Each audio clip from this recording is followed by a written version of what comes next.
प्रधानमंत्री नरेंद्र मोदी की सरकार द्वारा लाया गया वक्फ संशोधन बिल अब देश भर में चर्चा का विषय बन चुका है। इसी कड़ी में वक्फ सुधार जन जागरण अभियान की शुरुआत आज भागलपुर से हुई, जहां भाजपा अल्पसंख्यक मोर्चा की ओर से एक विस्तृत संवाद कार्यक्रम का आयोजन किया गया। कार्यक्रम में गंगा जमुनी तहजीब की झलक साफ दिखाई दी। कार्यक्रम का आयोजन भागलपुर के एक स्थानीय होटल में किया गया, जिसमें मुख्य अतिथि के तौर पर बीजेपी के राष्ट्रीय प्रवक्ता और बिहार सरकार के पूर्व कैबिनेट मंत्री सैयद शाहनवाज हुसैन मौजूद रहे। प्रदेश अध्यक्ष डॉक्टर दिलीप जायसवाल भी जूम ऐप के माध्यम से कार्यक्रम से जुड़े। इसके अलावा अल्पसंख्यक मोर्चा के प्रदेश अध्यक्ष मोहम्मद कमरुज्जमा अंसारी, जिला अध्यक्ष संतोष शाह और अल्पसंख्यक समुदाय से जुड़े कई प्रमुख पदाधिकारी भी कार्यक्रम में मौजूद थे। कार्यक्रम की शुरुआत शुक्रिया मोदी भाईजान के नारों और बैनरों से हुई, जिसमें प्रधानमंत्री को वक्फ संशोधन बिल लाने के लिए धन्यवाद दिया गया। मंच पर सैयद शाहनवाज हुसैन का पारंपरिक अंग वस्त्र और पुष्पगुच्छ से स्वागत किया गया। सैयद शाहनवाज हुसैन ने अपने संबोधन में कहा कि वक्फ संशोधन बिल मुसलमानों के हित में है। इससे गरीब मुसलमानों को सीधा लाभ मिलेगा और वे अपने जीवन में आगे बढ़ सकेंगे। यह किसी के खिलाफ नहीं बल्कि भ्रष्टाचार के खिलाफ है। उन्होंने यह भी खुलासा किया कि बिल के समर्थन के बाद उन्हें सोशल मीडिया पर गालियां और धमकियां मिल रही है, लेकिन वे इससे डरने वाले नहीं हैं। वक्फ सुधार जन जागरण अभियान के जरिए भाजपा अल्पसंख्यक मोर्चा ने मुस्लिम समाज को जागरूक करने की दिशा में एक बड़ा कदम उठाया है। अब देखना है कि इस ऐतिहासिक पहल को लेकर अन्य जिलों में क्या प्रतिक्रिया सामने आती है। वक्फ सुधार जन जागरण अभियान पूरे देश में चलाया जाएगा, हर डिस्ट्रिक्ट में होगा। ऐसे तो अलग अलग ऑर्गेनाइजेशन में पटना में भी एक सम्मेलन हुआ, लेकिन जो भारतीय जनता पार्टी के बैनर पर पहला सम्मेलन हुआ वो वक्फ सुधार जन जागरण अभियान में भागलपुर से शुरुआत हुई है। भागलपुर से बात निकलेगी तो दूर तक जाएगी, क्योंकि भागलपुर वक्फ की बड़ी तादाद यहाँ है, इसीलिए हम लोगों ने यहाँ से शुरुआत की। मोहब्बत का शहर है, मोहब्बत की बात, एकता की बात, भाईचारे की बात निकलेगी तो भागलपुर से। मुर्शिदाबाद से नफरत की बात निकली है, भागलपुर से मोहब्बत की बात निकली है। वक्फ एक्ट पर पूरे भागलपुर के मुसलमानों ने कहा शुक्रिया मोदी भाईजान। हमारे लोग इमोशनल हैं, कोई भी भड़कावे में ना आए। 47 में भी बहकावे में आ गए थे, इसलिए किसी के बहकावे में नहीं आना चाहिए। यही गुजारिश है। वक्फ अमेंडमेंट एक्ट में 1 इंच भी जमीन मस्जिद की, दरगाह की, कब्रिस्तान की, खानका की छीनी नहीं जाएगी। गुड फ्राइडे के पावन अवसर पर भागलपुर शहर धार्मिक श्रद्धा और शांति की मिसाल बन गया। विभिन्न चर्चों में आयोजित विशेष प्रार्थना सभा में बड़ी संख्या में श्रद्धालु शामिल हुए और प्रभु यीशु के बलिदान को स्मरण किया। गुड फ्राइडे, जिसे ईसाई समुदाय प्रभु यीशु मसीह के बलिदान दिवस के रूप में मनाता है, उस अवसर पर आज भागलपुर के सभी प्रमुख चर्चों में भक्ति और समर्पण का वातावरण देखने को मिला। श्रद्धालु सुबह से ही चर्चों में जुटने लगे। मोमबत्तियां जलाकर और भक्ति गीत गाकर उन्होंने यीशु मसीह के द्वारा मानवता के लिए दिए गए बलिदान को याद किया। चर्च के पादरियों ने प्रभु के जीवन, उनके संदेश और प्रेम को लेकर प्रवचन दिए। चर्च परिसरों में शांति व्यवस्था और सुरक्षा को ध्यान में रखते हुए विशेष प्रबंध किए गए थे। स्थानीय प्रशासन की निगरानी में पूरा कार्यक्रम शांतिपूर्ण ढंग से संपन्न हुआ। गुड फ्राइडे पर भागलपुर में दिखी आस्था, अनुशासन और आध्यात्मिक एकता की मिसाल ने यह संदेश दिया कि प्रेम, त्याग और मानवता ही जीवन का सच्चा मार्ग है। नेशनल हेराल्ड घोटाले को लेकर देश भर में राजनीतिक बयानबाजी तेज हो गई है। इसी कड़ी में आज भागलपुर में भारतीय जनता युवा मोर्चा के कार्यकर्ताओं ने जोरदार प्रदर्शन किया और कांग्रेस नेता सोनिया गांधी और राहुल गांधी का पुतला फूका। भागलपुर के कचहरी चौक पर हुए इस विरोध प्रदर्शन का नेतृत्व भाजयुमो के जिला अध्यक्ष चंदन ठाकुर ने किया। प्रदर्शन के दौरान कार्यकर्ताओं ने केंद्र सरकार के भ्रष्टाचार विरोधी अभियान का समर्थन करते हुए जमकर नारेबाजी की। चंदन ठाकुर ने कहा कि देश की जनता के साथ बार बार धोखा हो रहा है, लेकिन अब और नहीं, भ्रष्टाचार के खिलाफ जन आंदोलन छेड़ा जाएगा।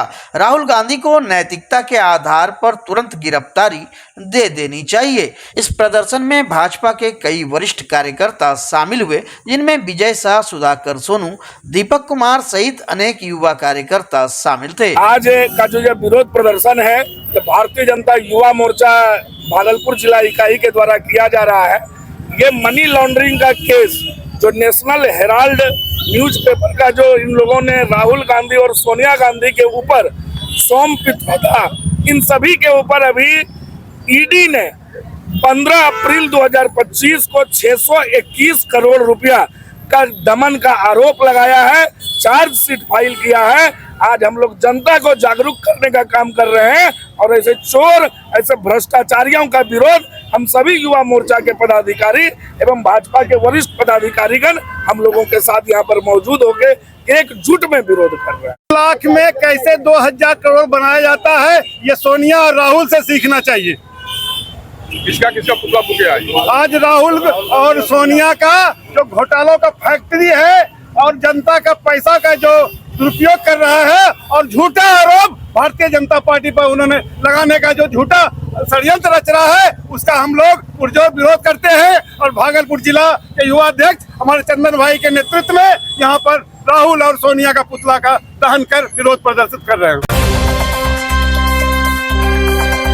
पूर्वी बिहार के सबसे बड़े अस्पताल मायागंज में एक बार फिर मानवता को शर्मसार करने वाला मामला सामने आया है। सड़क हादसे में गंभीर रूप से घायल मरीज को इलाज के लिए अस्पताल तो लाया गया, लेकिन डॉक्टरों की अनुपस्थिति ने उनकी हालत और बिगाड़ दी। मजबूरी में परिजनों ने खुद ही मरीज को ऑक्सीजन मास्क पहनाया।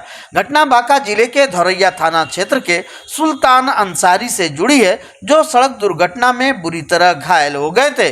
उन्हें इलाज के लिए मायागंज अस्पताल लाया गया, लेकिन वहां ना तो कोई डॉक्टर मिला और ना ही कोई त्वरित चिकित्सा सुविधा। मरीज की बिगड़ती हालत देख परिजनों ने अस्पताल के उपकरणों का सहारा लेकर खुद ही ऑक्सीजन मास्क लगाया और किसी तरह उनकी जान बचाने की कोशिश की। यह नज़ारा अस्पताल की लचर व्यवस्था और सरकारी दावों की पोल खोलता है। मौके पर मौजूद लोगों ने बताया कि हादसे के तुरंत बाद मरीज को अस्पताल लाया गया, लेकिन इलाज शुरू होने में भारी देरी हुई। डॉक्टरों की अनुपलब्धता ने स्थिति को और भी गंभीर बना दिया। अब देखना अहम होगा कि इस अमानवीय लापरवाही पर स्वास्थ्य विभाग क्या कदम उठाता है। कहीं यह मामला भी बाकी मामलों की तरह कागजों में ही ना सिमट कर रह जाए। नवगछिया पुलिस जिला के गोपालपुर थाना क्षेत्र स्थित लतरा गांव में बाबा बीसू राउत के मेले के दौरान आयोजित सांस्कृतिक कार्यक्रम में भक्ति के नाम पर अश्लीलता परोसे जाने का मामला सामने आया है। वायरल हो रहे वीडियो में दिख रहा है कि मंच पर बार बालाएं अश्लील भोजपुरी गानों पर डांस कर रही है और दर्शक नोटों की बारिश कर रहे हैं। जहां एक और मेले में श्रद्धालु भक्ति में डूबे थे, वहीं दूसरी ओर एक अलग मंच पर ऑर्केस्ट्रा के जरिए अश्लील गानों पर नाच का आयोजन किया गया। बार बालाओं ने ऐसे गानों पर डांस किया जो किसी भी तरह से धार्मिक या सांस्कृतिक आयोजन से मेल नहीं खाते। वीडियो सोशल मीडिया पर वायरल होते ही लोगों की तीखी प्रतिक्रियाएं सामने आ रही है। स्थानीय लोग इसे आस्था और धार्मिक आयोजनों का अपमान मान रहे हैं। कहा जा रहा है कि इस तरह के आयोजनों से बच्चों और महिलाओं पर गलत प्रभाव पड़ता है।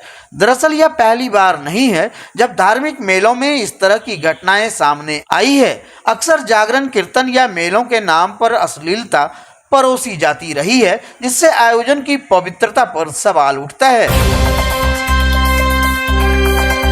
बिहार सरकार द्वारा चलाई जा रही महिला सशक्तिकरण योजनाओं को जन जन तक पहुंचाने और महिलाओं से सीधा संवाद स्थापित करने के उद्देश्य से भागलपुर में महिला संवाद जागरूकता रथ को हरी झंडी दिखाकर रवाना किया गया। डीडीसी सब प्रभारी जिलाधिकारी प्रदीप कुमार सिंह ने भागलपुर के अतिथि भवन से इस जागरूकता रथ को रवाना किया। यह रथ बिहार सरकार की महिलाओं की उन्नति, बिहार की प्रगति थीम पर आधारित है और जिले के सभी 16 प्रखंडों में भ्रमण भ्रमण करेगा। यह रथ गांव-गांव जाकर महिलाओं से सीधा संवाद करेगा और उन्हें सरकार की विभिन्न योजनाओं की जानकारी देगा। रथ प्रत्येक पंचायत में प्रतिदिन 2 कार्यक्रम करेगा, जिसमें संवाद के साथ-साथ योजनाओं की जानकारी देने वाली गतिविधियां भी शामिल होगी। डीडीसी प्रदीप कुमार सिंह ने कहा कि सरकार की मंशा है कि महिलाएं सिर्फ लाभार्थी ना बने बल्कि निर्णय निर्माता भी बने। उन्होंने यह भी बताया कि इस रथ यात्रा के माध्यम से यह भी जाना जाएगा कि इन योजनाओं से महिलाओं के जीवन में क्या बदलाव आया है और इनमें कहां सुधार की आवश्यकता है। आज पूरे जिले में महिला संवाद यात्रा निकाली जा रही है, जिसमें विभिन्न वाहन सभी प्रखंडों में संचालित किए जाएंगे। इसमें महिलाओं के लिए बिहार सरकार द्वारा जितनी भी जन कल्याणकारी योजनाएं चलाई गई हैं, चाहे मुख्यमंत्री साइकिल योजना हो, मुख्यमंत्री पोशाक योजना हो, मुख्यमंत्री सिविल सेवा प्रोत्साहन योजना हो, जीविका योजना हो, जिनसे महिलाओं के जीवन में व्यापक चेंज आए हैं, बदलाव आए हैं और महिलाओं की प्रगति के लिए जितने कार्य किए गए उनके बारे में बताया जाएगा। साथ ही साथ उन लोगों से भी इस बात की राय ली जाएगी कि और क्या अच्छे कदम बिहार सरकार द्वारा उठाए जा सकते हैं, जिसमें नीतिगत निर्णय लिए जा सकते हैं या विभाग स्तर से या जिला स्तर से जो कार्य अपेक्षित हैं, जिनके महिलाओं के जीवन में व्यापक बदलाव आ पाएंगे, उनकी भी चर्चा की जाएगी और उनके साथ संवाद स्थापित किया जाएगा, जिससे उनके जीवन में दूरगामी परिणाम नजर आए। तो इसके लिए पूरे जिले में हम लोग महिला संवाद यात्रा निकाल रहे हैं।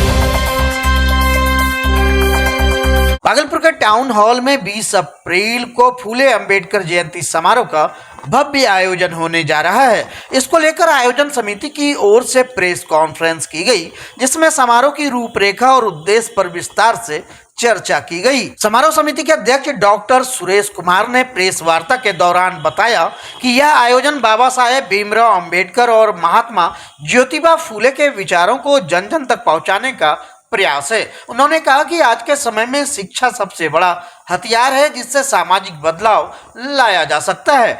डॉक्टर अंबेडकर के मूल मंत्र शिक्षित बनो, संगठित रहो और संघर्ष करो की प्रासंगिकता पर बोलते हुए उन्होंने बताया कि यह नारा आज भी सामाजिक विकास और समानता की दिशा में मार्गदर्शक है। उन्होंने बहुजन समाज से आह्वान किया कि वे शिक्षा के साथ साथ व्यावसायिक क्षेत्र में भी आगे आए, जिससे आर्थिक मजबूती हासिल की जा सके। समारोह में डॉक्टर लक्ष्मण यादव और राखी रावण जैसे विद्वानों का व्याख्यान होगा, जिनके विचार युवाओं और समाज के लिए प्रेरणादायक साबित होंगे। डॉक्टर सुरेश कुमार ने समारोह में अधिक से अधिक लोगों की भागीदारी की अपील की और इसे सामाजिक चेतना और एकता का पर्व बताया।